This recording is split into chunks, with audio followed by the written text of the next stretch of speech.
Hi everyone, it's NonnaGrace, and I'm from Western New York. Today Jim went out to the mailbox and there was nothing there. Then he went out to the mailbox again and there was mail. And I had gotten a card from Vicki, Living Life. I opened it already. In fact, I took the card out because I wanted to be able to see what it was. And look, it's a beautiful card. Thank you, Vicki. Mm-hmm. She also sent me a picture of her. This is, in case you don't know what Vicki is, what she looks like. This is Vicki living in the moment, for those of you that don't know. She also sent me a little article with this picture, and the article has this adorable little girl with a chicken, and it was Sophie and her chicks, and the chicks. It's a cute article. It's about a little girl that just loves her chicks. They got 6 chicks from the Tractor Supply. That's exactly how I started out. I started out with 6 chicks, and now I've got... Actually, I started out with 2. That's right. From Anthony. I went to my brother because I wanted to get some chicks, and I knew you had to buy 6 if you went to the Tractor Supply. And I didn't want to start with 6. I didn't want very many. Now I've got 21. But anyways, I went there and I got 2 baby chicks. And here I thought they were girls. I really thought they were girls. I named them Stella and Gertie. Well, they both were roosters, which was sad that they were both roosters. So I gave them back because they were roosters. And I went to the Tractor Supply store then and bought 6 buffs. That's how I started out with my 6 ladies. I had 6 buffs. And they would go broody, and that's when I started letting them hatch out their own babies, and that's how I ended up with 21 hens. Mm-hmm. Although gave you one. Jessica gave me Dorothy. Dorothy had 6 babies with her because the reason Dorothy got her name was she had a few hens left because the fox and the hawks had she had a lot of hens. In fact, she had like 100 of them, and she ended up having just a handful of them left. So she gave them to the neighbor, but Dorothy kept coming home. And the reason Dorothy kept coming home is she had some chicks here that she wanted to finish hatching out, or hatch out, whichever. So when Jessica found out, she decided that she better bring Dorothy to me because she was afraid Dorothy would keep coming back because she was coming back anyways. They go back to their roost, their roost wherever they were starting. Especially if they're broody. Yeah. So I got Dorothy and her 7 babies, and out of the 7 babies, 4 of them were roosters. So they ended up going to the farm, and I kept the 2 little ones, or the 3 that were hens. Well, just recently, I had thought that Emma would maybe adopt some babies, so I went to Tractor Supply and got some 1-day-old or 2-day-old chicks, hoping that she would take them, but she didn't. She didn't attach herself to them at all.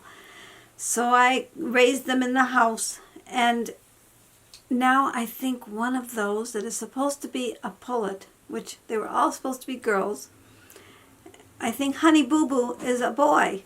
It's got the green in the feathers, and its tail doesn't look anything like the other girls, and it's got a red on the crown area, and it's had the red for quite a while. My other 2 roosters still have not crowed, and if Honey Boo Boo is a rooster, that's the rooster I'm going to keep. The other ones will have to go. I will probably bring them to the farm, unless my brother Anthony catches them, and then if he catches them, he can have them. He can do whatever he wishes with those 2. So that's that. And then I had asked you what that bug was. Last night in my video, I showed you the bug. Well, I got an answer from many of you, and then some of you gave me the technical name, which I thank you very much. So then I Googled it myself, the technical name of that stink bug. It's a brown marmorated stink bug. And it was... Originally, it came from East Asia. It ended up in Allentown, PA, and Allentown, PA is where it used to be. But now it's found in California and a few states nearby, and it's mostly in the East Coast. And they have said that this bug is not going to harm humans or animals. It doesn't bite, and it doesn't lay eggs and multiply in the winter. When it starts to get like fall is when we start to see them a lot. And the reason is they start to try to come into the house because they want to hibernate over the winter inside. And that's what they do. They're hibernating, and they're not multiplying as they're inside. And the best way to get rid of them, there is no best way. But they said if you want, you can vacuum them up and then put the vacuum stuff in the freezer, and that, I guess, kills them. I don't know what it does to them. Probably does. Freezes them. It does something, and I drown them in the water and give them to the chickens. They just love it. And I was going to tell you a story, too. I was watching the Davis Family Adventures. She changed her name.